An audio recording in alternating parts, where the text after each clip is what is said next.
ಎಷ್ಟು ಚಂದ ಹೇಳಿದ್ರು ಅವರು. ಕಲ್ಲು ಸಕ್ಕರೆ ಕೊಳ್ಳಿರೋ ನೀವೆಲ್ಲರೂ, ಕಲ್ಲು ಸಕ್ಕರೆ ಕೊಳ್ಳಿರೋ. ಶ್ರೀಕೃಷ್ಣನ ಭಗವನ್ನಾಮ ಸಂಕೀರ್ತನೆ ಅನ್ನುವಂತ ಕಲ್ಲು ಸಕ್ಕರೆ ಕೊಳ್ಳಿರೋ. ಇದು ಬಜಾರದೊಳಗಿಟ್ಟು ಮಾರುವಂತದ್ದಲ್ಲ, ಇದಕ್ಕೆ ಇರುವಿ ಅರ್ಥಕ್ಕಿಲ್ಲ. ಎಷ್ಟು ಚಂದ ಹೇಳಿ. ಎತ್ತು ಏರುಗಳ ಮೇಲೆ ಹೊತ್ತು ಸಾಗಿಸುವುದು ಅಲ್ಲ. ಉತ್ತಮರು ವಿಚಾರ ಮಾಡುವ ಕಲ್ಲು ಸಕ್ಕರೆ ಕೊಳ್ಳಿರೋ. ಯಾವ ಕಲ್ಲು ಸಕ್ಕರೆ? ಮಹಾತ್ಮರ ನುಡಿ ಅನ್ನುವಂತ ಕಲ್ಲು ಸಕ್ಕರೆ, ಜೀವನ ಮುಕ್ತಿಯಾಗುವಂತ ಕಲ್ಲು ಸಕ್ಕರೆ. ಸಿದ್ಧಲಿಂಗ ಮಹಾರಾಜರ ಮಹಾತ್ಮರ ದರ್ಶನದಿಂದ ಏನು ಲಾಭ ಅನ್ನುವಂತ ಪ್ರಶ್ನೆಗೆ ಅವರು ನುಡಿದ ವಾಣಿ ಅದು ಕಲ್ಲು ಸಕ್ಕರೆ ಕೊಳ್ಳಿರೋ. ಧನ್ಯನಾದ ಕೇಳಿದವನು. ಅದಕ್ಕಾಗಿ ಬಂದವರು ಹೇಳಿದ್ರು, ಮಹಾತ್ಮರ ಕಣ್ಣಿಗೆ ಬೀಳು. ಬಿಡಬೇಕು, ಎಲ್ಲೆಲ್ಲೇ ದೂರ ಇರಬಾರದು. ಅವಕಾಶ ಸಿಕ್ಕಾಗ ಮಹಾತ್ಮರ ದೃಷ್ಟಿಗೆ ಬಿದ್ರ ಅವರ ಪರಮ ಪವಿತ್ರವಾಗಿರುವಂತ ಪರುಷ ದೃಷ್ಟಿ ನಮ್ಮ ಮೇಲೆ ಬಿದ್ರ ನಮ್ಮ ಬದುಕಿನ ಪಾಪ ಕರ್ಮಗಳು ದೂರ ಆಗ್ತವೆ. ಇವತ್ತು ವೇದಿಕೆಗೆ ಬರುವ ಪೂರ್ವದೊಳಗ ಸಮಾಧಿಯೊಳಗೆ ಹೋಗಿ ಬಂದೆ ನಾನು. ಎಷ್ಟು ಆನಂದ ಆಯಿತು. ಪರಮ ಶಿವಯೋಗಿಯ ಆ ಶಿಲಾಮೂರ್ತಿಯನ್ನ ನೋಡಿ ಆನಂದ ಪಟ್ಟೆ. ಅವರ ತಲೆಯ ಮೇಲಿರುವ ಮಹಾರಾಜರ ಪೇಟ, ಆ ಅದ್ಭುತವಾದ ರೂಪ, ಅವರ ದೃಷ್ಟಿ ನಮ್ಮ ಮೇಲೆ ಈಗ ಅವರ ದೃಷ್ಟಿ ಆಗುತ್ತದೇನೋ ಅನ್ನುವಂಗ ಅವರ ನೇತ್ರಗಳು, ಕಣ್ಣುಗಳು, ದೃಷ್ಟಿ, ಅವರ ದೃಷ್ಟಿಯೊಳಗ ನನ್ನ ದೃಷ್ಟಿಯನ್ನ ಬೆರೆಸಿ ಬಂದೆ ನಾನು. ಅವರ ಕೃಪಾ ದೃಷ್ಟಿ ಈ ದೃಷ್ಟಿಯೊಳಗೆ ಸ್ವೀಕಾರ ಮಾಡಿದೆ ನಾನು. ಎಷ್ಟು ಆನಂದ ಆಯಿತು, ಎಷ್ಟು ಸಮಾಧಾನ.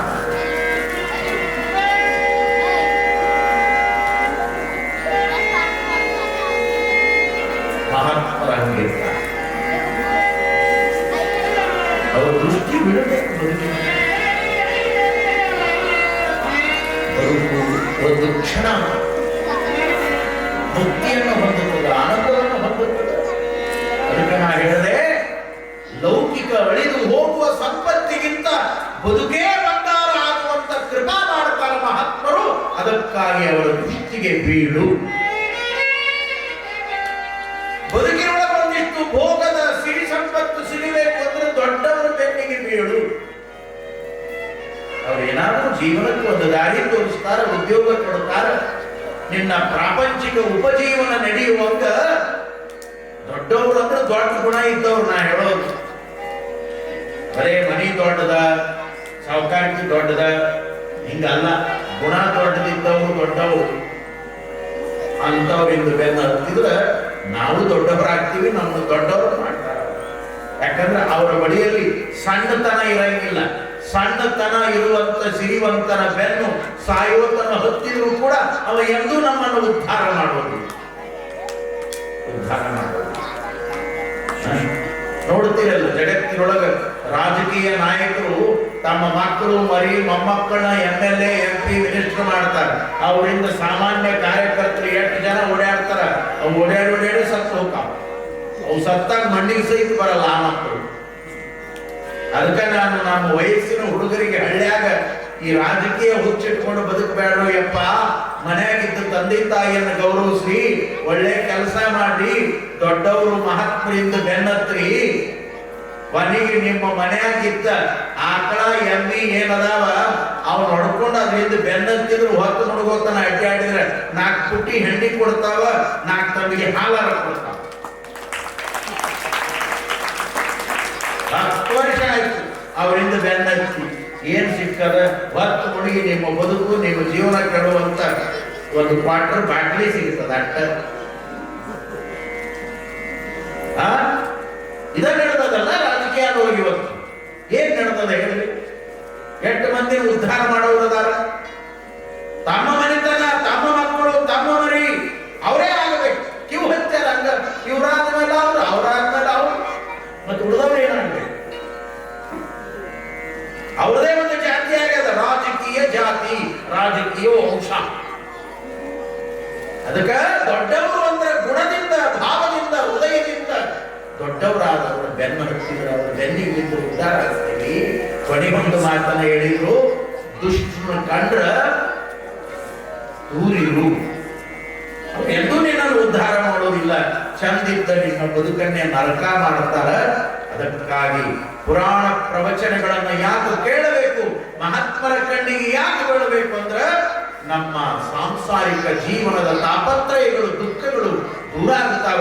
ನಿನ್ನೆ ಗುರುಸ್ವಾಮಿ ಕಲಿಕೆಯವರು ಹೇಳಿದ ಈ ಮಾತನ್ನು ಕೇಳಿ, ಹೇಳುವವರಿಗೆ, ಕೇಳುವವರಿಗೆ, ಇದನ್ನು ಬರೆದವರಿಗೆ, ಇದನ್ನು ಬರೆಸಿದವರಿಗೆ ತಾಪತ್ರಯಗಳು ದೂರವಾಗಿ ಪರಮ ಶಿವಯೋಗಿಯ ಕೃಪೆ ಆಗುತ್ತದೆ ಅಂತ ಗ್ರಂಥದೊಳಗ ತಮ್ಮ ನುಡಿಯಲ್ಲಿ ಭಕ್ತಿಭಾವದ ಮಾತುಗಳನ್ನು ಹೇಳಿದ್ದಾರೆ. ನೋಡಿ, ಅಂತ ಮಹಾನುಭಾವರು ಬಂಧನಾಳದ ಸಂಗನ ಬಸವ ಮಹಾಶಿವಯೋಗಿ,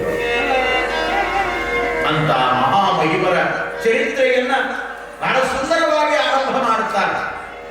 ಯಾವ ದೇಶದ, ಯಾವ ನಾಡಿನ, ಯಾವ ಊರಿನ, ಯಾವ ಮನೆತನದೊಳಗ ಈ ಮಹಾನುಭಾವರ ಜನನವಾಗ್ತದ, ಅವತಾರ ಆಗ್ತದ, ಅವ್ರು ಹೆಂಗ ಹುಟ್ಟಿ ಬರ್ತಾರೆ ಅನ್ನುವಂತ ಚರಿತ್ರೆ ಪುರಾಣದ ನುಡಿಗಳಲ್ಲಿ ಬರ್ತಾರೆ.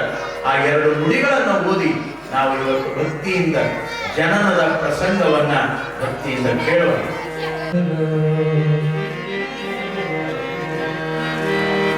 ಧರ್ಮ ಸಂಸ್ಕೃತಿತ ಬರ್ಮೇಣ್ಮಕ್ಕರಂ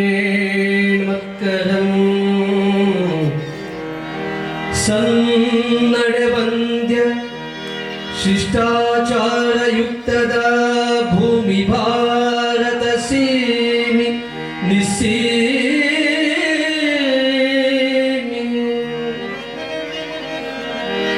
ಸಾರ ಸಜ್ಜನ ಪೂತ ಧರ್ಮಾಚಾರ ನಿರತ ಸುಚರಿತ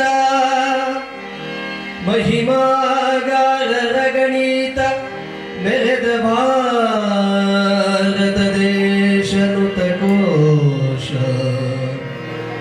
ಮೆರೆದ ಭಾರತ ದೇಶ ನುತಕೋಶ, ಮೆರೆದ ಶಿಲೆಗಳಿಗಿಲ್ಲ ಬಂಗಾರ, ವಿರಚಿಸುವ ಗುಣ ಪರುಷ ಮಣಿಗಿದೆ, ಬರಸೆಳೆವ ಗುಣಲೋಹ ಚುಂಬಕ ಕೊಂದೊಯ್ಯಿರ್ಪುದರಿ, ಪರಪರಾತ್ಪರ ಬ್ರಹ್ಮದಲೂ ಮೆಯಸಿರಿ ಶ್ರೀಮಂತಿಕೆಯ ಭೂಮಿಗೆ ಧರೆಯೊಳಂದೇ, ಧರೆಯೊಳಂದೇ ನಮ್ಮ ಭಾರತ ದೇಶವ ಮನಿಷಾ, ನಮ್ಮ ಭಾರತ ದೇಶವ ವಿನಾಶ, ಭಾರತ ದೇಶ ಸೌಂಬದೈ ನಮಃ ಪರಾಪದೈ ಶಿವ ಹರ ಹರ ಮಹಾದೇವ. ಭಗವಂತನ ಈ ಭೂಮಂಡಲದಲ್ಲಿ ಪರಮ ಪವಿತ್ರವಾಗಿರುವಂತ ದೇಶ ಅದು ಭಾರತ. ಭಾವಶುದ್ಧಿಯ ಅನುಭಾವಿಗಳು, ರಾಗರಹಿತ ಯೋಗಿಗಳು, ಶಿವಯೋಗಿಗಳು, ತತ್ವವರಿತ ತತ್ವಜ್ಞಾನಿಗಳು ಹುಟ್ಟಿರುವ ನೆಲವೇ ಅದು ಭಾರತ, ಭಾರತ, ಭಾರತ. ಈ ದೇಶದಲ್ಲಿ ಹುಟ್ಟಿದವರು ನಾವು ನಿಜವಾಗ್ಲೂ ಭಾಗ್ಯವಂತರು, ಪುಣ್ಯವಂತರು. ಇಡೀ ಪ್ರಪಂಚದೊಳಗೆ ಇಂಥ ದೇಶ ಮತ್ತೊಂದಿಲ್ಲ. ದ ಗ್ರೇಟ್ ಕಂಟ್ರಿ ಇಂಡಿಯಾ, ಇದೊಂದು ಅದ್ಭುತವಾಗಿರುವಂತ ಎಲ್ಲಾ ಸಂಪತ್ತಿನಿಂದ ರಾಷ್ಟ್ರ ಭಾರತ. ಇತ್ತಿತ್ತಲಾಗಿ ನಾನು ಒಂದು ಸುದ್ದಿಯನ್ನು ನೋಡಿದೆ. ಅಮೆರಿಕಾದ ಒಬ್ಬ ಪುಟ್ಟ ಬಾಲಕಿ ಅವಳ ಮನೆಗೆ ಒಬ್ಬ ಅತಿಥಿ ಹೋದಾಗ, ದೇವಿ ಕಮಿಯ,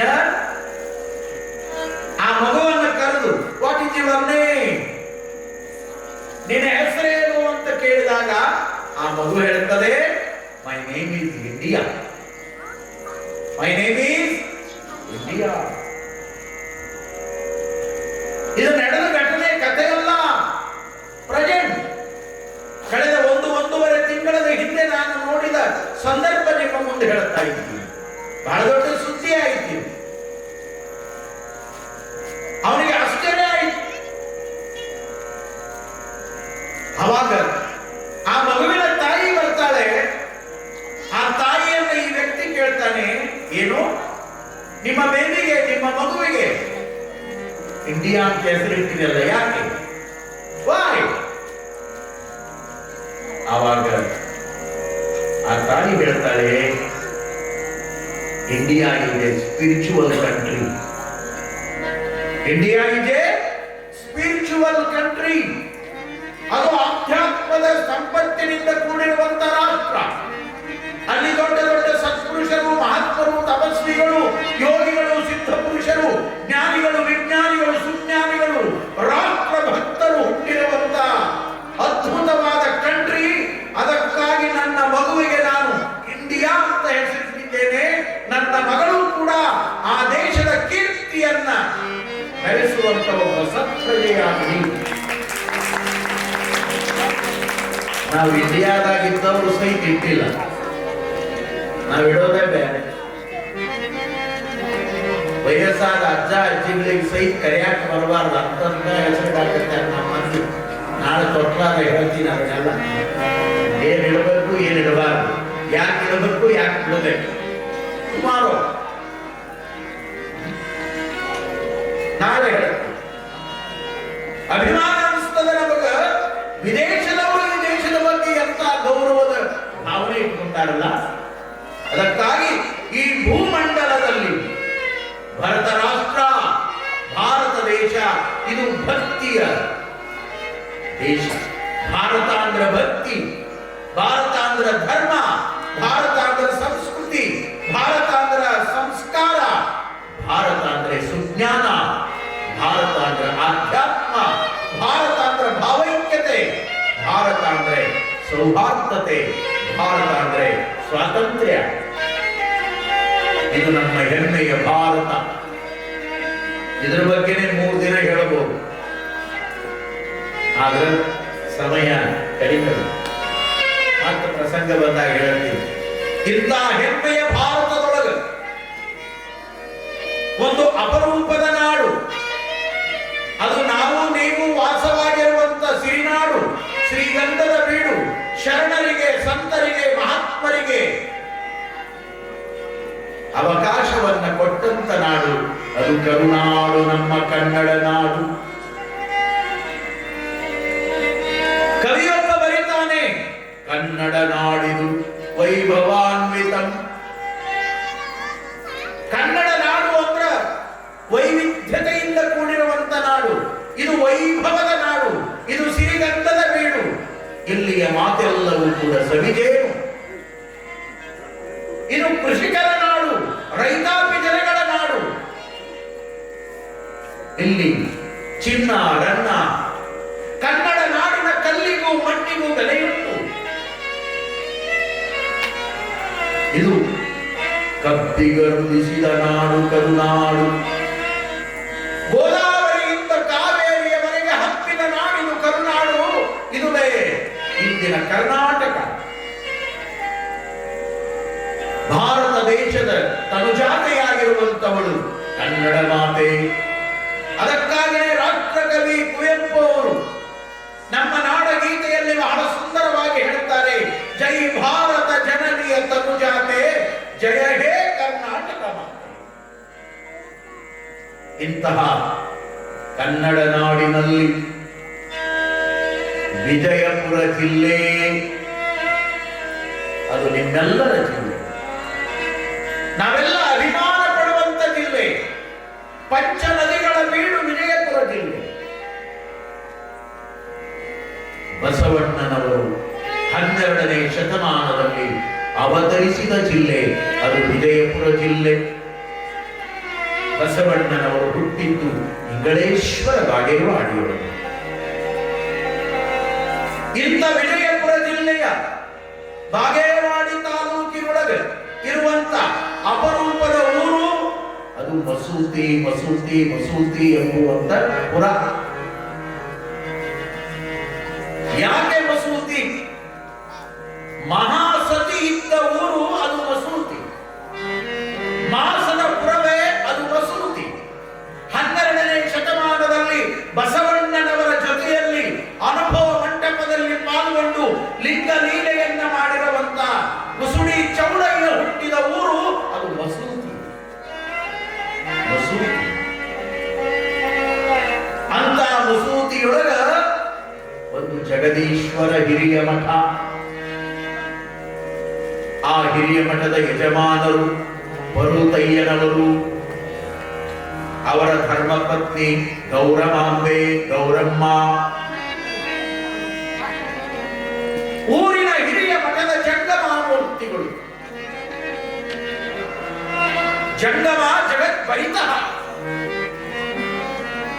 ಜಂಗಮ ಊರ ಭಕ್ತರ ಹಿತವನ್ನ ಬಯಸುತ್ತಾ ನಿತ್ಯವೂ ಕೂಡ ಹಿಟ್ಟಿನ ಭಿಕ್ಷೆಯನ್ನ ಬೇಡುತ್ತಾ ಅತಿಥಿಗಳಾಗಿ ಬಂದಂತ ಪರವೂರಿನ ಜನಗಳನ್ನ ತಮ್ಮ ಹಿರಿಯ ಮಠಕ್ಕೆ ಕರೆದುಕೊಂಡು ಹೋಗಿ ಅವರಿಗೆ ಪ್ರಸಾದವನ್ನು ಕೊಟ್ಟು ಸಂತೈಸುವಂತ ಹಿರಿಯ ಗುಣದ ಬರುತಯ್ಯನವರು. ಜಂಗ ಮಾತ್ರ ಹಂಗಿರಬೇಕು. ಜನಪದ ಗರತಿ ಒಂದು ಮಾತನ್ನ ಬರೀತಾಳ, ಬಹಳ ಚಂದ ಬರೀತಾಳ. ಯಾರು ಜಂಗಮ? ಹೂ ಇಸ್ ಜಂಗಮ? ಆಕೆ ಬರೀತಾಳೆ, ಜಂಗಮರಾದ್ರಿಂದ ಜಂಗು ಧರಿಸಲು ಬೇಕಾ, ಜಂಗಮರಾದ್ರಿಂದ ಜಂಗು ಧರಿಸಲು ಬೇಕಾ, ಜಂಗಮರಾದ್ರಿಂದ ಜಂಗು ಧರಿಸಲು ಬೇಕಾ, ಮಂದ ಬುದ್ಧಿಗಳ ಬಿಡಬೇಕ, ಮಂದ ಬುದ್ಧಿಗಳ ಬಿಡಬೇಕ, ಮಂದ ಬುದ್ಧಿಗಳ ಬಿಡಬೇಕ, ಕೈಯಾನ ಲಿಂಗದ ಜ್ಞಾನ ಇರಬೇಕ, ಲಿಂಗದ ಜ್ಞಾನ ಇರಬೇಕ. ಜಂಗಮರಾದ್ರಿಂದ ಜಂಗು ಧರಿಸಲು ಬೇಕ, ಜಂಗಮರಾದ್ರಿಂದ ಜಂಗು ಧರಿಸಲು ಬೇಕ, ಜಂಗು ಧರಿಸಲು ಬೇಕ, ಜಂಗು ಧರಿಸಲು ಬೇಕ, ಜಂಗು ಧರಿಸಲು ಬೇಕ. ಎಷ್ಟು ಚಂದ ಹೇಳ್ಯಾರು. ಜಂಗಮ ಅಂದ್ರೆ ಆಕೆ ಜಾತಿ ಅಂತ ಹೇಳಲಿಲ್ಲ, ಕುಲ ಅಂತ ಹೇಳಲಿಲ್ಲ, ದೊಡ್ಡದು ಅಂತ ಹೇಳಲಿಲ್ಲ, ಸಣ್ಣದು ಅಂತ ಹೇಳಲಿಲ್ಲ. ಇವತ್ತೇನು ಜಂಗಮ ಅನ್ನೋದಕ್ಕೆ ಏನೇನೋ ಡೆಫಿನೇಷನ್ ಕೊಟ್ಟು ಗೋಜು ಮಾಡಿ ಗದ್ದ ಮಾಡಿ ಇಂಥ ಮರ್ಯಾದೆ ಕಡಿಮೆ ಮಾಡಿಕೊಂಡು ನಮ್ಮಂತವ್ರಿಗೆ ಹಳ್ಳ್ಯಾಗ ಹುಟ್ಟಿದ ಹೆಣ್ಮಗಳು ಹೊಲಮನಿ ಕೆಲಸ ಮಾಡಿದ ಗರ್ತಿ ಗಂಗವ್ವ. ಎಷ್ಟು ಚಂದ ಹೇಳಿ. ಜಂಗಮರಾದ ಮೇಲೆ ಜಂಗು ಧರಿಸಲು ಬೇಕ. ಗುರು ಲಿಂಗ ಜಂಗಮದ ಮೂರು ತತ್ವದ ಸಂಕೇತವಾಗಿರುವಂತ ವಿಭೂತಿ ರುದ್ರಾಕ್ಷಿ ಮಂತ್ರದ ಮೂರು ತತ್ವವಾಗಿರುವಂತ ಅಷ್ಟಾವರಣ ಪಂಚಾಚಾರ ಷಷ್ಠರದ ತತ್ವವಾಗಿರುವಂತ ಜಂಗು ಅಂದ್ರೆ ಗಂಟೆಯನ್ನ ಬಲಗಾಲಿ ಕಟ್ಟಿಕೊಂಡು ಕೈಯಾಗ ಮುಂಗೈಗೆ ಜೋಳಿಗೆ ಹಾಕೊಂಡು ಪೇಟ ಸುತ್ತಕೊಂಡು ಟೊಪಿಗೆ ಇಟ್ಕೊಂಡು ಕೈಯಾಗೊಂದು ಧರ್ಮದಂಡದ ಬೆತ್ತ ಹಿಡ್ಕೊಂಡು ಭಕ್ತರ ಮನೆ ಮನೆಗಳಿಗೆ ಸುಪ್ರಭಾತದ ಸಮಯದೊಳಗೆ ಬಂದು ಘೋರ ಧಾನ್ಯದಲ್ಲಿ ಭಿಕ್ಷಾ ಅನ್ನುವಂತ ಭಿಕ್ಷೆಯನ್ನು ಬೇಡಿಕೊಂಡು ಭಕ್ತರು ನೀಡುವ ಹಿಟ್ಟನ್ನು ತೆಗೆದುಕೊಂಡು ಹೋಗಿ ತಾವೂ ಬದುಕಿ ಸಮಾಜವನ್ನು ಬದುಕಿಸುವ ಪರಮ ಪವಿತ್ರ ಕಾಯಕ ಮಾಡಿದವನೇ ಅವನು ಪರಮ ಜಂಗಮ. ಪರಮ ಜಂಗಮ.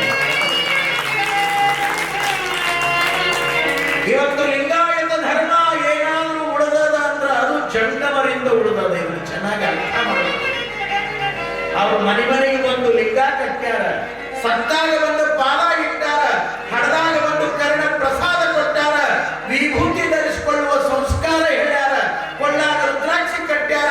ಮಕ್ಕಳು ಅಳುವಾಗ, ದುಃಖ ಪಡುವಾಗ, ಕೆಟ್ಟ ಕನಸು ಬೀಳುವಾಗ ವಿಭೂತಿ ಹಚ್ಚಿ ಓಂ ನಮ ಶಿವಾಯ ಓಂ ನಮ ಶಿವಾಯ ಅನ್ನುವಂತ ಮಹಾಮಂತ್ರದ ಸಂಬಂಧವನ್ನ ಮಾಡಿ ಪ್ರಣವ ಪಂಚಾಕ್ಷರಿ ಆಶೀರ್ವಾದ ಮಾಡ್ಯಾರಂತ ತಿಳ್ಕೊಂಡ ಎಷ್ಟೋ ಮಕ್ಕಳ ಬಾಲ್ಯದ ರೋಗಗಳು ಯಾವ್ರಿ?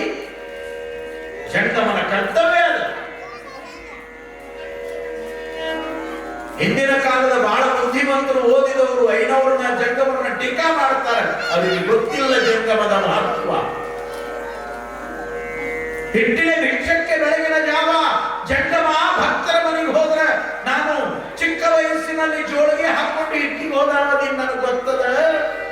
ನನ್ನ ಪೂರ್ವಾಶ್ರಮ ಸಾಲಿ ಮಠ ಹಾನಗಲ್ಲ ಅಡ್ಡಾವರ ಪೂರ್ವಾಶ್ರಮ ಸಾಲಿ ಮಠ, ಅದು ಜೋಯಿಸರ ಹರಳಹಳ್ಳಿಯಲ್ಲಿ ಸಾಲಿ ಮಠ, ಇದು ಮುದಲಿ ಒಳಗೆ ಸಾಲಿ ಮಠ.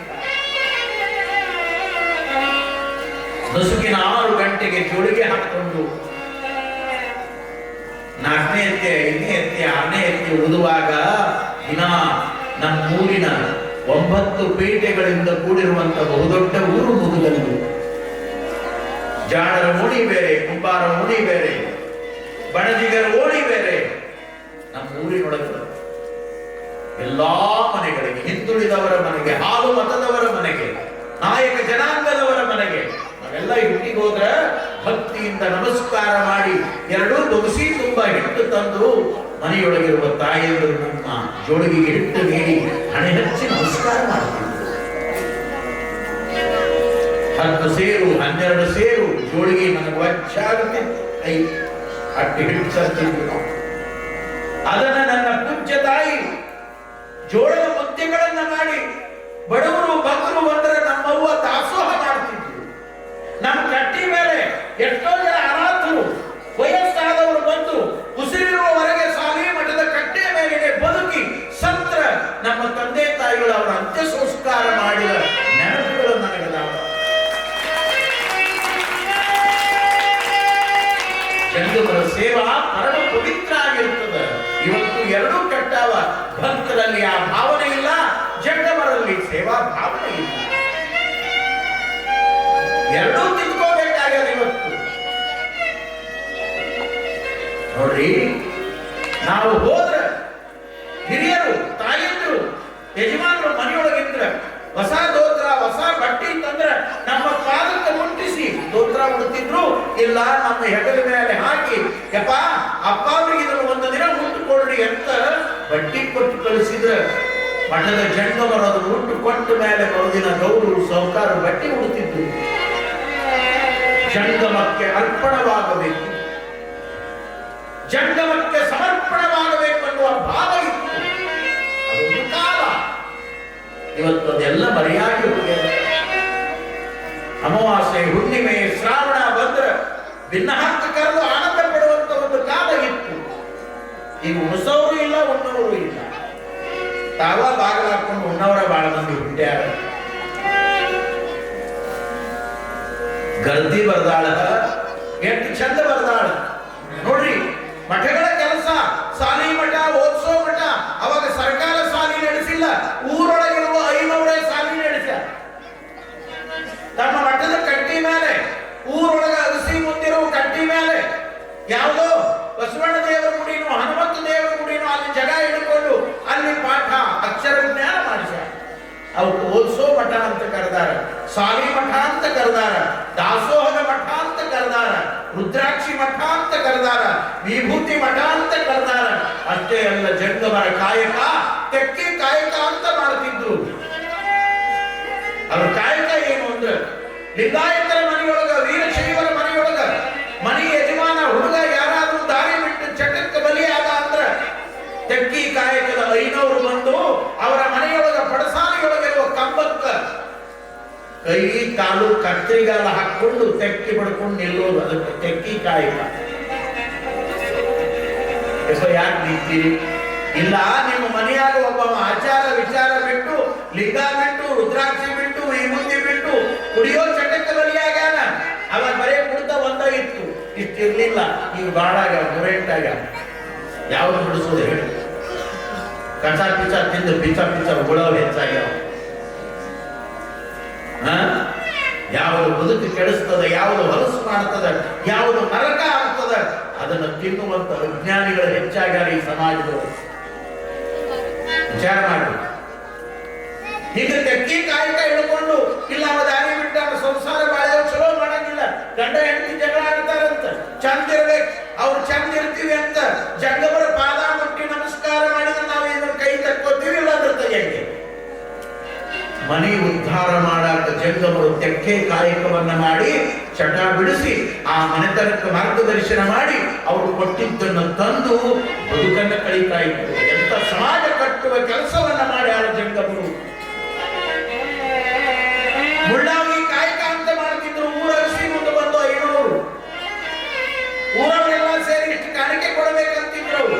ಯಾಕಂದ್ರೆ ನಿಮ್ಮೂರೊಳಗೆ ಶಿವ ಮಹಿಮೆ ಇಲ್ಲ, ನಿಮ್ಮೊಳಗ ಕೀರ್ತನೆಗಳಿಲ್ಲ, ಪುರಾಣಗಳಿಲ್ಲ, ಪ್ರವಚನಗಳಿಲ್ಲ, ನೀವು ದೈವ ಭಕ್ತಿಯನ್ನು ಬಿಡಬೇಡಪ್ಪ, ನೀವು ಮಾಡ್ತೀವಿ ಅಂತ ಮಾತು ಕೊಟ್ಟು ನಾವು ಕೆಳಗಿಳಿತೀವಿ ಅಂತ ಕೆಳಗಿಳಿತಿದ್ವಿ. ಈಗ ಅವರು ಸಹಿತ ಕುಡಿಗೆಟ್ಟು ಹೋದ್ರು. ನಮಗ 1001 ಕೊಡ್ರಿ, ನಾವು 13 ಬಾಟ್ಲಿ ತಗೋತೀವಿ ಅನ್ನೋರು ಅವರು ಹೆಚ್ಚಾದ್ರು. ಕಾಲಮಾನದ, ವರ್ತಮಾನದ, ಋತುಮಾನದ ಇತಿಹಾಸವನ್ನು ಹೇಳುವಂತ, ಕಾಲಜ್ಞಾನವನ್ನು ಸಾರುವಂತ ಜಂಗಮರು ಊರೊಳಗೆ ಬರ್ತಿದ್ರು. ಛತ್ರಿ ಹಿಡ್ಕೊಂಡು ಕೊಡೆ ಕಲ್ಲದ ಜಂಗಮರು ಅಂತ.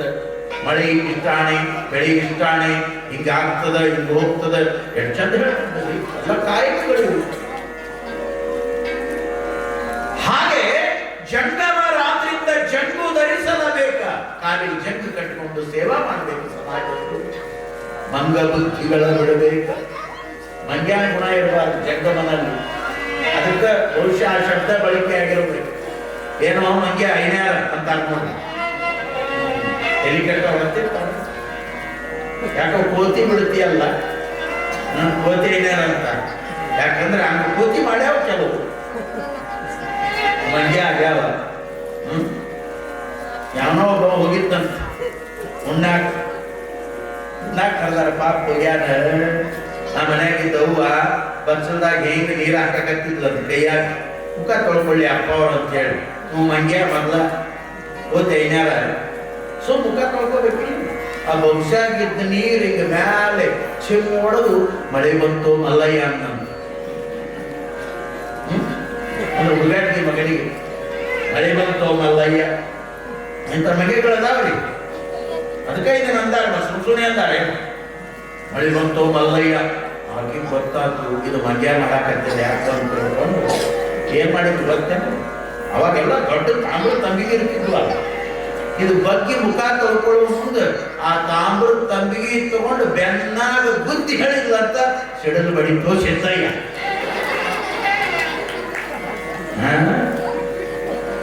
ಜಂಗಮ ರಾತ್ರಿಯಿಂದ ಜಂಗು ಧರಿಸಲು ಬೇಕ, ಮಂಗ ಬುದ್ಧಿಗಳ ಬಿಡಬೇಕು. ಮಂಗ್ಯಾನ ಬುದ್ಧಿ ಯಾವುದಂತ ನಿಮ್ಗೆ ಗೊತ್ತಾ? ಕೈಯಾನ ಲಿಂಗದ ಜ್ಞಾನ ಇರಬೇಕ. ನೀನು ಲಿಂಗ ಕಟ್ಟಿದಿ, ಅವರು ಲಿಂಗ ಕಟ್ಟ್ಯಾರ. ನಿನ್ನ ಲಿಂಗದ ಜ್ಞಾನದ ಅರಿವು ನಿನಗಾಗಬೇಕು. ಲಿಂಗದ ಅರಿವೇ ಜಂಗಮ ತತ್ವ. ಇಂಥ ಅರಿವಿನ ಸಾಕಾರ ಮೂರ್ತಿಗಳಾಗಿರುವಂತ ಮಸೂತಿ ಜಗದೀಶ್ವರ ಹಿರಿಯ ಮಠದ ಮಹಾನುಭಾವರು ಬರುತ್ತೈನವರು. ಎಷ್ಟು ದೊಡ್ಡ ಗುಣದವರು ಅಂದ್ರೆ ಎಲ್ಲರ ಮನೆಗೆ ಪಾದಾಕರ ಹೋಗ್ತಿದ್ರು, ಕ್ರಿಯಾಮೂರ್ತಿಗಳಾಗಿ ಹೋಗ್ತಿದ್ರು, ಪಾದೋದಕ ಕರುಣಿಸ್ತಿದ್ರು. ಹುಟ್ಟಿದ್ರ, ಸತ್ರ, ದುಮತಿಯರಾದ್ರ, ಕಟ್ಟಲ ಕಾರ್ಯ ಆದ್ರ, ಮದುವೆ ಕಾರ್ಯ ಆದ್ರ ಎಲ್ಲರನ್ನ ಮಾಡುವ ಹಿರಿಯ ಜಂಗಮ. ಸದುವಿನಯ ಸಂಪನ್ನ, ಸದ್ಗುಣಿ, ಸದಾಚಾರಿ. ಮಸೂತಿಗೆ ಮಸೂತಿನೇ. ಊರಾಗ ಅವರು ಬಂದ್ರೆ ಎದ್ದು ನಿಂತು ಮರ್ಯಾದೆ ಕೊಟ್ಟು ಗೌರವ ಕೊಡ್ತಿದ್ರು. ನಮ್ಮ ಊರಿನ ಧರ್ಮಗುರು ಅಂತ ಗೌರವಿಸ್ತಿದ್ರು. ಅಂತಹ ಪರ್ವತಯ್ಯನವರ ಧರ್ಮಪತ್ನಿ ಆಗಿರುವಂತ ಮಹಾತಾಯಿ ಗೌರಮಾಂಬೆ, ಗೌರಮ್ಮ. ಒಂದು ರೀತಿಯೊಳಗ ಶಿವಪಾರ್ವತಿಯರಂತೆ ಇದ್ರು. ಬಹಳ ಅಪರೂಪದ ಆದರ್ಶದ ಬದುಕು ನೋಡಿ. ಗೌರಮ್ಮ ತಾಯಿ ಈಗಾಗಲೇ 4 ಮಕ್ಕಳ ತಾಯಿಯಾಗಿದ್ದು.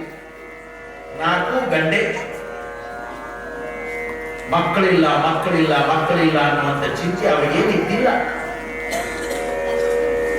ಆದರೆ ಅವರ ಜಂಗಮ ಭಕ್ತಿಯನ್ನ, ಲಿಂಗ ಭಕ್ತಿಯನ್ನ, ಅವರ ಸಮಾಜದ ಸೇವೆಯನ್ನು ನೋಡಿ ಸ್ವತಃ ಶಿವನೇ ವಿಚಾರ ಮಾಡಿದ ನಂತರ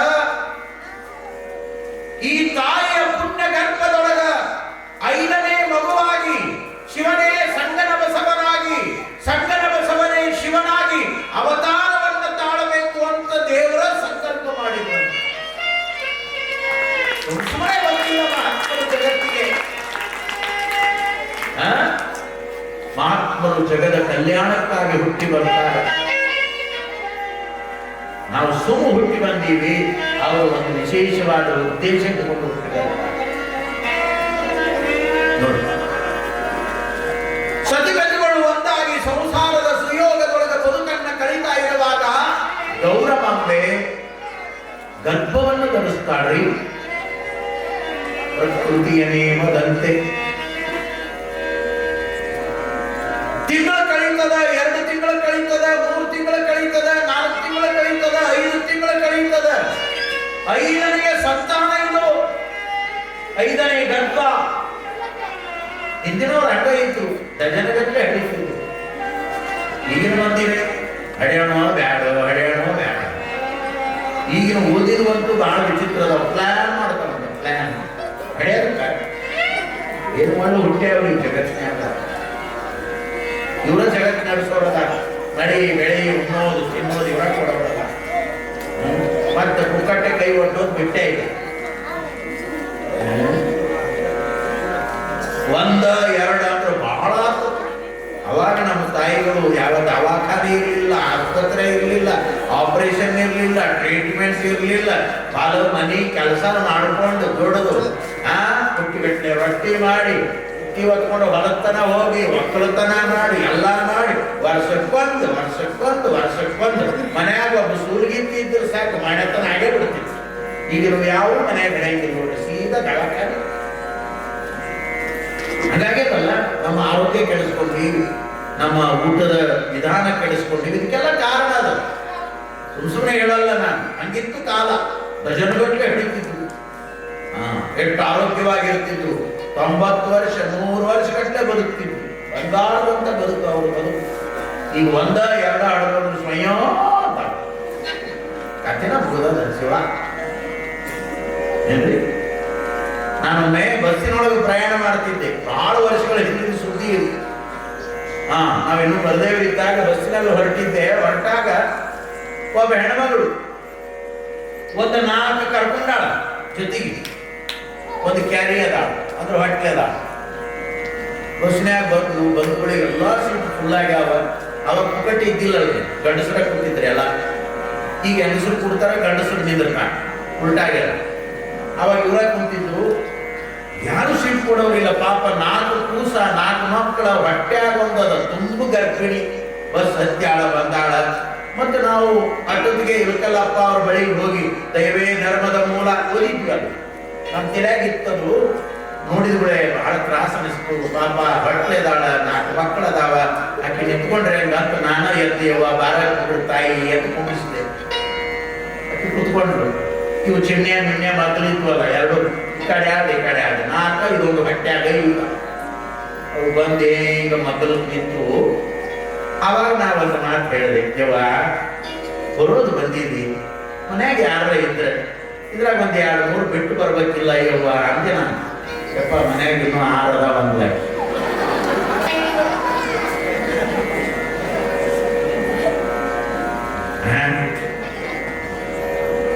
ಹಂಗಿದ್ರೆ ಈ ಕಾಲ ಚಿಂತೆ ಮಾಡ್ತಿದ್ದಿಲ್ಲ ಅವರು. ಅದಕ್ಕೆ ಜನಪದ ಗರತಿ ಹೇಳ್ತಾಳ, ಬಡತನ ನನಗಿರಲಿ, ಬಾಳ ಮಕ್ಕಳಿರಲಿ, ಬಡತನದ ಚಿಂತೆ ನಿನಗಿರಲಿ, ಬಡತನ ನನಗಿರಲಿ, ಬಾಳ ಮಕ್ಕಳಿರಲಿ, ಬಡತನ ನನಗಿರಲಿ, ಬಾಳ ಮಕ್ಕಳಿರಲಿ, ಬಡತನದ ಚಿಂತೆ ನಿನಗಿರಲಿ.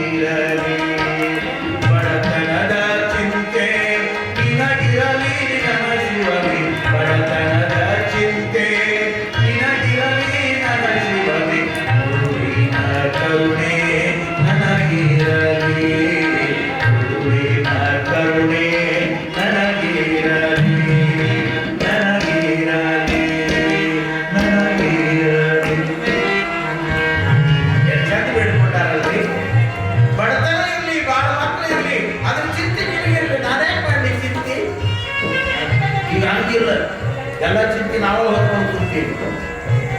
ಹಂಗಾಗಿ ಬಹಳ ತ್ರಾಸದ ನಮ್ಮ ಸಂಸಾರಗಳು. ಅವು ಆನಂದ ಇತ್ತು, ಇಟ್ಟ ಬಂದಾಗ ಇಟ್ಟ ಮನ್ಯಾಗ ಆನಂದ ಇದ್ರು. ಅದ ಜ್ವಾಳ, ಅದ ಸಜ್ಜಿ, ಅದ ತೊಗರಿ, ಇದು ಕಬ್ಬು ಬೆಳೆದ್ರು ಸಮಾಧಾನ ಇಲ್ಲ. ಇನ್ನೊಂದಿಟ್ಟು ಆಗ್ಬೇಕಿತ್ತು ರೀ, ರೇಟ ಕಡಿಮೆ ಆಗ್ತದೆ. ಹೀಗಾಗಿ ಇವೆಲ್ಲ ನಾವೆಲ್ಲ ಚಿತ್ತ ಕಲ್ಪನೆ ವಿಚಾರ ಮಾಡಿ. ಬಡತನದೊಳಗೆ ಜಂಗಮರಾದ ಈ ಮನೆಯೊಳಗ ಗೌರಮಾಂಬೆ 5ನೇ ಗರ್ಭ. ಶಿವ ಆ ತಾಯಿಯ ಬದುಕಿನೊಳಗೆ ಲೀಲೆಯನ್ನು ಮಾಡ್ತಾರೆ. ನಿಮಗೆ ಅಚ್ಚರಿ ಆಗ್ತದ. ಸಂಗನ ಬಸವ ಶಿವಯೋಗಿಗಳು ಸಹಜವಾಗಿ ಜಗತ್ತಿಗೆ ಬಂದಿಲ್ಲ. 6 ತಿಂಗಳ ಗರ್ಭ ತುಂಬಿ ಕಾಣ್ತದ. ಮತ್ತು 1 ವಾರ ಕಳೆಯೋದ್ರೊಳಗಾಗಲೇ ಗರ್ಭ ಇಲ್ಲದಂತಾಗ್ತದೆ. ಗೌರಮ್ಮ ತಾಯಿ ವ್ಯಥೆ ಪಡ್ತಾಳೆ. ಇದ್ಯಾಕಾತು, ಇದ್ಯಾಕಾತು? ಗರ್ಭ ತುಂಬಿದಂಗದ. ಈಗ ನೋಡಿದ್ರೆ ಏನೋ ಕಾಣದಂಗಾಗ್ಯದ. ಹೌದು ನನ್ನವ್ವ, ಇದು ಶಿವನ ಲೀಲೆಯಾದ. ಚಿಂತೆ ಮಾಡಬೇಡ ತಾಯಿ, ಇನ್ನು ಕೆಲವೇ ದಿನಗಳಲ್ಲಿ ನಿನ್ನ ಪುಣ್ಯ ಗರ್ಭದಿಂದ ಈ ಜಗತ್ತನ್ನು ಬೆಳಗುವಂತ ಪುಣ್ಯಾತ್ಮನ ಅವತಾರ ಆಗುತ್ತದೆ. ಆ ಬಾಲಯೋಗಿ ಜಂಗಮ ಈ ನುಡಿಯನ್ನು ನುಡಿದು, ತಾಯಿ ನನಗೆ ಬಾಗುವುದಲ್ಲ, ನಿನ್ನ ಪುಣ್ಯ ಗರ್ಭಕ್ಕೆ ನಾನೇ ತಲೆಬಾಗುತ್ತೇನೆ ಅಂತ ಆ ಬಾಲಯೋಗಿ ಆ ಗರ್ಭಕ್ಕೆ ತಲೆಬಾಗಿ ಶರಣವನ್ನು ಸಲ್ಲಿಸುತ್ತಾನೆ.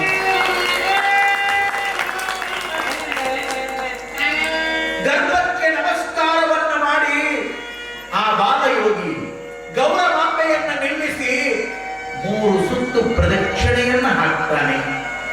ಪ್ರದಕ್ಷಿಣೆ ಹಾಕುವಾಗ ಬಾಲಯೋಗಿ ಓಂ ನಮಃ ಶಿವಾಯ, ಓಂ ನಮಃ ಶಿವಾಯ, ಓಂ ನಮಃ ಶಿವಾಯ, ಓಂ ನಮಃ ಶಿವಾಯ ಪ್ರಣವ ಪಂಚಾಕ್ಷರಿ ಮಹಾಮಂತ್ರವನ್ನು ನುಡಿದ ಬಾಲಯೋಗಿ ಪ್ರದಕ್ಷಿಣೆಯನ್ನ ಮಾಡಿ ಒಂದು ಎದುರಿಗೆ ನಿಂತಾಗ, ಅಪ್ಪ ತಾವು ಇಲ್ಲೇ ಕೂತಿರಿ, ನಾನು ನಿಮಗಾಗಿ ಒಳಗಡೆ ಹೋಗಿ ಒಂದಿಟ್ಟು ಪ್ರಸಾದ ತರ್ತೇನೆ, ನಿಮಗೆ ನೀರು ತಂದು ಕೊಡ್ತೇನೆ ಅಂತ ಗೌರಮಾಂಬೆ ಪಡಸಾಲೆಯಿಂದ ತಮ್ಮ ಹಿರಿಯ ಮಠದ ಅಡುಗೆ ಮನೆಯತ್ತ ಒಳಗಡೆ ಹೋಗಿ ಪ್ರಸಾದ ಬಟ್ಟಲಲ್ಲಿ ಅಂದು ಬೆಳಗಿನ ಜಾವ ಜಂಗಮಕ್ಕಾಗಿ ಮಾಡಿರುವಂತ ಎಡೆಯನ್ನ ಬಡಿಸಿಕೊಂಡು ಪ್ರಸಾದವನ್ನು ತೆಗೆದುಕೊಂಡು ಆ ತಟ್ಟೆಯನ್ನ ಕೈಯಲ್ಲಿ ಹಿಡಿದುಕೊಂಡು ಗೌರಮಾಂಬೆ ಹೊರಗೆ ಬರುವುದರೊಳಗಾಗಿನೇ ಜಂಗಮ ಮಾಯವಾಗಿ ಬಿಟ್ಟಿದ್ದ. ತಟ್ಟೆಯನ್ನು ಹಿಡಿದುಕೊಂಡು ಗೌರಮಾಂಬೆ, ಅಪ್ಪ ಬಾಲಯೋಗಿ ಎಲ್ಲಿ ಹೋದೆಯಾ ತಂದೆ, ಎಲ್ಲಿ ಹೋದೆಯಾ ಅಂತ ಪಡಸಾಲೆಯನ್ನ ದಾಟಿ ಹೊಸ್ತಿಲನ್ನ ದಾಟಿ ಅಂಗಳದೊಳಗೆ ಬಂದು ಆ ಕಡೆ ಈ ಕಡೆ ನೋಡಿ ಕೂಗ್ತಾ ಇರುವಾಗ ಪರ್ವತಯ್ಯರವರು ಹಿಟ್ಟಿನ ಜೋಳಿಗೆಯನ್ನು ಹಾಕೊಂಡು ಎದುರಿಗೆ ಬಂದರು. ಯಾಕೆ ಗೌರ, ಏನಾಯಿತೆ? ಕೈಯೊಳಗೆ ಪ್ರಸಾದದ ತಟ್ಟೆಯನ್ನು ಹಿಡ್ಕೊಂಡು ಯಾರನ್ನೋ ಹುಡುಕ್ತಾ ಇದ್ದೀಯಲ್ಲ, ಯಾರನ್ನೋ ನೋಡ್ತಾ ಇದ್ದೀಯಲ್ಲ. ಆವಾಗ ಗೌರಮಾಂಬೆ ಹೇಳ್ತಾಳೆ, ಸ್ವಾಮಿ ಇಂಥದ್ದೊಂದು ಪ್ರಸಂಗ ನಡೀತು, ಅವರಿಗೆ ಪ್ರಸಾದವನ್ನು ತಂದು ಕೊಡಬೇಕು ಅಂತ ಒಳಗಡೆ ಹೋಗಿ ಹೊರಗೆ ಬರೋದ್ರೊಳಗಾಗಿನೇ ಮಾಯವಾಗಿ ಹೋಗ್ಯಾರ ಅಂದಾಗ ಪರುತಯ್ಯನವರಂತಾರ, ತಗೋ ಈ ಜೋಳಿಗೆಯನ್ನು ಒಳಗಡೆ ತೆಗೆದುಕೊಂಡು ಹೋಗು, ನಾನು ನೋಡ್ತೇನೆ ಮಸೂದಿಯ ಯಾವುದಾದರೂ ಓಣಿಯೊಳಗೆ ಸಿಗ್ತಾರೆ. ಪರುತಯ್ಯನವರು ಆ ಕಡೆ ಈ ಕಡೆ ಆ ಕಡೆ ಈ ಕಡೆ ಹುಡುಕ್ತಾ ಹುಡುಕ್ತಾ ಹೋಗ್ತಾರೆ. ಇಡೀ ಮಸೂದಿ ಪುರವನ್ನು ಸುತ್ತಾಡಿ ನೋಡಿದರೂ ಕೂಡ ಆ ಬಾಲಯೋಗಿ ಕಾಣಲಿಲ್ಲ. ನಿರಾಸೆಗೊಂಡು ಪರುತಯ್ಯನವರು ಮರಳಿ ಬಂದು, ಗೌರ ಇದು ಶಿವನ ಮಾಡಿದ ಲೀಲೆ, ಸ್ವತಃ ನಿನಗೆ ದರ್ಶನ ಕೊಟ್ಟವನು ಆ ಶಿವನೇ ಬಯಲಿಗೆ ಬಯಲಾಗಿ ನಿನ್ನ ಗರ್ಭದೊಳಗೆ ಬೆಳಕಾಗ್ಯಾನ, ಇನ್ನು ಮೇಲೆ ನೀನು ಚಿಂತೆ ಮಾಡಬೇಡ ಅಂತ ತಿಳ್ಕೊಂಡು ಹೇಳಿದಾಗ, ಆಯ್ತು ಸ್ವಾಮಿ, ಅವರ ಸ್ಮರಣೆಯಲ್ಲಿ ಕಾಲ ಕಳೀತೇನೆ ಅಂತ ತಿಳ್ಕೊಂಡು ನಿತ್ಯ ನಿತ್ಯ ಲಿಂಗ ಪೂಜೆಯನ್ನ ಮಾಡ್ತಾ ಭಕ್ತಿ ಸಂಪ್ರದಾಯದೊಳಗ ಶಿವನಾಮ ಸ್ಮರಣೆಯನ್ನು ಮಾಡ್ತಾ ದಿನವೊಂದೆರಡು ಕಳೀತಾ ಕಳೀತಾ ಕಳೀತಾ ಒಂದು ವಾರ ಕಳೆದು ಹೋಗ್ತದೆ. ಒಂದು ವಾರ ಕಳೆದ ಮೇಲೆ ಮಂಗಳವಾರದ ಸುಪ್ರಭಾತದ ಸಮಯ. ಪೂರ್ವ ದಿಕ್ಕಿನಲ್ಲಿ ಸೂರ್ಯನ ಅರುಣೋದಯ ಆಗ್ತಾ ಇತ್ತು. ಮಸೂತಿಯ ಜಗದೀಶ್ವರ ಹಿರಿಯ ಮಠದೊಳಗ ಗೌರವಾಂಬೆ 21 ತಿಂಗಳ ಕಾಲ ಗರ್ಭವನ್ನ 27 ತಿಂಗಳ ಕಾಲ ಧರಿಸಿರುವಂತ ಗರ್ಭವನ್ನ ಮಂಗಳವಾರ ಸುಪ್ರಭಾತ ಸಮಯದಲ್ಲಿ ಶಿವನಾಮ ಸ್ಮರಣೆಯನ್ನ ಮಾಡ್ತಾ ಇರುವಾಗ ಆ ಊರಿನ ಸೂಲಗಿತ್ತಿಯರು ಅಂದಾರ ಅವರ ಸೇವೆಯ ಮೂಲಕ ಮಹಾತಾಯಿಯ ಪುಣ್ಯ ಗರ್ಭ ಆ ಪಿಂಡಕ್ಕೆ ಜನ್ಮವನ್ನ ನೀಡುತ್ತದೆ. ಜಗತ್ತನ್ನ ಉದ್ಧಾರ ಮಾಡುವಂತ ಮಹಾನುಭಾವರು ಮಸೂತಿ